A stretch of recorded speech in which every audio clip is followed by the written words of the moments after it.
وہ ملک کو کتنا نقصان پہنچا رہے ہیں کہ ابھی وہاں بیٹھے ہوئے انہوں نے مسجد اقصی اور جو کچھ ہو رہا ہے وہاں بھی اسرائیلی کر رہے ہیں. ٹھیک ہے, بولنا چاہیے, ظلم جہاں پہ بھی ہو بولنا چاہیے, لیکن یہ جو چیز ہے کہ اسلاموفوبیا کو ان کی بات نہیں مانی جا رہی, اس کو کون ایڈریس کرے گا؟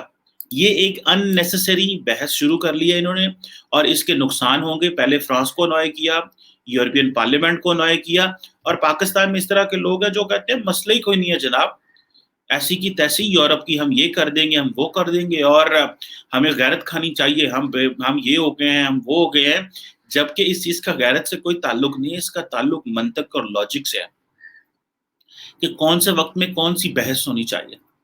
کیا آج کے وقت میں ہمیں یہ سوٹ کرتا ہے جب ہمارے بچے جو ہیں, ہم تو یہ کہہ رہے ہیں کہ ابھی تو ہم نے دہشت گردی کی جنگ لڑی ہے, اور دہشت گردی کی جنگ لڑنے کے بعد ہمیں لوگ مانتے نہیں ہیں ہماری دہشت گردی کی جنگ کو. وہ کہتے ہیں آپ نے ڈبل پلے کیا ہوا ہے. وہ ڈبل پلے اس لیے کہہ دیتے ہیں, وہ کہتے ہیں جی ٹھیک ہے آپ نے کچھ لوگوں کے ساتھ دہشت کو مارا ہے, کئیوں کو نہیں مارا. پہلے تو یہی بڑا پرابلم ہے, لوگوں نے ہماری لیجیٹیمیٹ وار اگینسٹ ٹیررزم کو بھی ریکگنائز نہیں کیا, جس چیز کو ہمیں انٹرنیشنلی کیش ان کرنا چاہیے تھا, اور وہ ہم اپنی اس طرح کی جو ان نیسیسری غیر ضروری بحث ہم جو شروع کر لیتے ہیں اس کی وجہ سے نہیں وہ مانتے. اور اگر دوسری بات میں اکثر کہتا رہتا ہوں کہ دہشت گردی کی جنگ تو لڑ لی, ایکسٹریمزم کے خلاف جنگ کس نے لڑنی ہے؟ وہ بھی تو آپ کے ملک کے اندر بھری پڑی ہے. آپ کے ملک میں اس وقت کئی ایسے گروہ ہے, طبقے ہیں جو ہر وقت اس بات پہ تیار بیٹھے ہوئے ہیں. جو لاہور میں واقعہ ہوا وہ کیا واقعہ تھا کہ اگر ایک فرانس میں ایک مسجد میں آگ لگی ہے یا کسی نے لگانے کی کوشش کی ہے, تو کیا ہم اپنے یہاں پہ خواتین جو ہیں وہ عیسائیوں کے چرچ پہ جا کے کنٹرول ٹیک اوور کر لیں گی؟ یہ کیا بیہیویئر کیا ہے؟ اس کو آپ کیا سمجھتے ہیں کہ انٹرنیشنل کمیونٹی اس چیز کو دیکھ نہیں رہی ہوتی کہ یہ لوگ یہاں کے لوگ کیا کر رہے ہیں؟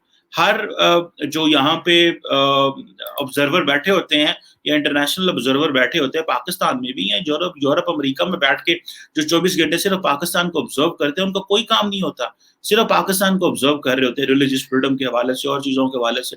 وہ کیا رپورٹس بناتے ہیں؟ ہم نے جو ہے وہ کیا یورپ سے لڑائی کرنی ہے؟ ہم نے یورپ سے لڑائی نہیں کرنی, ہم نے امریکہ سے لڑائی نہیں کرنی.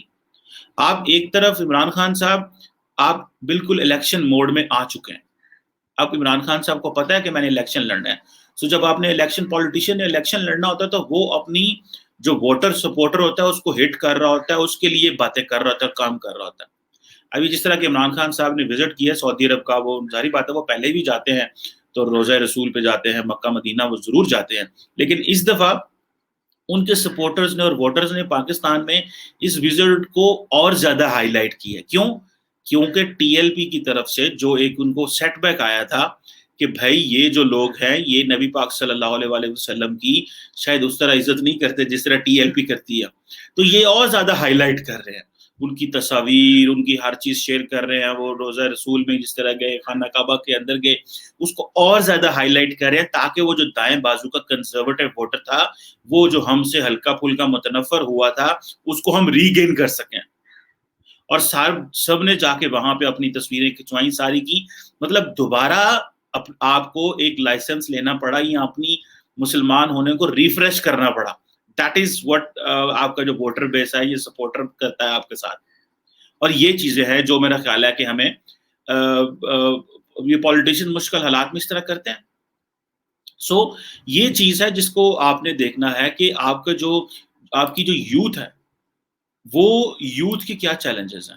یوتھ کے چیلنجز تو بالکل اور ہیں. اگر میں ایک سٹڈی دیکھ رہا تھا کہ آئندہ آنے والے دنوں میں جو میجورٹی آف دا لیبر ہے, ہمیں مغرب کی اتنی زیادہ ضرورت کبھی نہیں تھی جتنی ابھی ہے.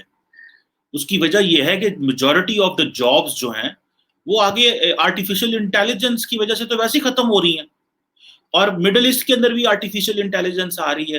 اس کا مراد یہ ہے کہ وہ ٹیکنالوجی آ رہی ہے جو روبوٹ پہ چلے گی. مطلب کہ جو لوگ ٹریڈیشنل نوکریاں کرتے تھے عام چھوٹی موٹی, وہ تو اب گھر میں وہ تو ضرورت ہی نہیں ہوگی کاروباروں میں, کیونکہ وہاں تو مشینیں آ رہی ہیں.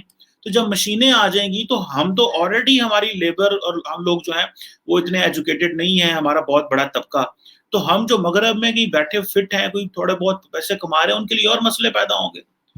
خان صاحب اس چیز کو سمجھیں. آپ کے جو مسلمان دوست ممالک ہیں وہ بھی آپ کو طریقے سے سمجھانے کی کوشش کر رہے ہیں, لیکن آپ نہیں سمجھ پا رہے اس چیز کو کہ آپ کی کیا نیڈ ہے. ہماری نیڈ کیا ہے ایز اے نیشن, ہماری نیڈ کیا ہے, ہماری یوتھ کی نیڈ کیا ہے, ہمارے لوگوں کی نیڈ کیا ہے, ہمیں اس کو سمجھنا ہے. اور اس کو ہم تب سمجھ سکتے ہیں جب آپ ایک ریشنل طریقے سے سوچیں گے. اور اکثر میں یہ بات کرتا ہوتا ہوں کہ دا مومنٹ آپ 50 سال سے اوپر چلے جاتے ہیں تو آپ کے اندر وہ ایک اور بڑا ایک انسان جاگ جاتا ہے, جس کے اندر ایک بہت بڑی یہ فیلنگ ہوتی ہے کہ نہیں, میں نے ہر لحاظ سے جو ہے نا وہ مذہب کو بہت زیادہ پروموٹ کرنا ہے. مذہب انسان کا ایک انڈیویجول چیز تو ضرور ہے, الحمدللہ ہم سب مسلمان ہیں, لیکن اس کو اس طریقے سے ہائی لائٹ کریں کہ آپ کا جو نیشنل انٹرسٹ ہے, جو ہمارے لوگ ہیں, ان کی مغرب سے کلیش بھی نہ ہو. کیونکہ مغرب اس وقت تو وہ کنٹرول کر رہا ہے دنیا کو, یورپ کنٹرول کر رہا ہے, امریکہ کنٹرول کر رہا ہے. ہمیں ان کے ساتھ مل جانا چاہیے اور ان سے انسینٹو لے جانا چاہیے اور اپنے آپ کو گرو کرنا چاہیے, اپنے آپ کو ڈیولپ کرنا چاہیے. جب ہم اس قابل ہو جائیں گے, ڈیولپ کر لیں گے, گرو کر لیں گے, تو پھر ہم ان کو مقابلہ بھی کر لیں گے.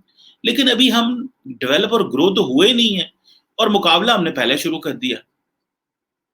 سو ہمیں اپنی پلاننگ کرنی چاہیے ایز اے اسٹیٹ.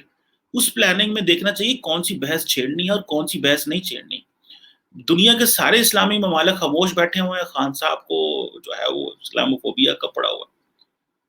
بہت غلط کرتا ہے یورپ بھی اور ان کے لوگ بھی جب مسلمانوں کو اننیسیسریلی تنگ کیا جاتا ہے, لیکن بہت ساری جگہوں پہ وہ ٹھیک بھی تو ہوتے ہیں. سو اس بحث کو بیٹھ کے حل ہونا چاہیے, نہ کہ آپ کو جہاں موقع ملے آپ بول پڑے. اور کراؤن پرنس محمد بن سلمان نے تو سنی نہیں, تو آپ نے او آئی سی کے لیڈرشپ کے سامنے جو ہے وہ باتیں کرنا شروع کر دی. یہ ہے وہ ڈفرنس. اگر آپ اس ڈفرنس کو سمجھ رہے ہیں تو ٹھیک ہے, اگر آپ نہیں سمجھ رہے اور آپ نے اپنی آنکھیں بند کی ہوئی ہیں تو دیٹ از یور چوائس.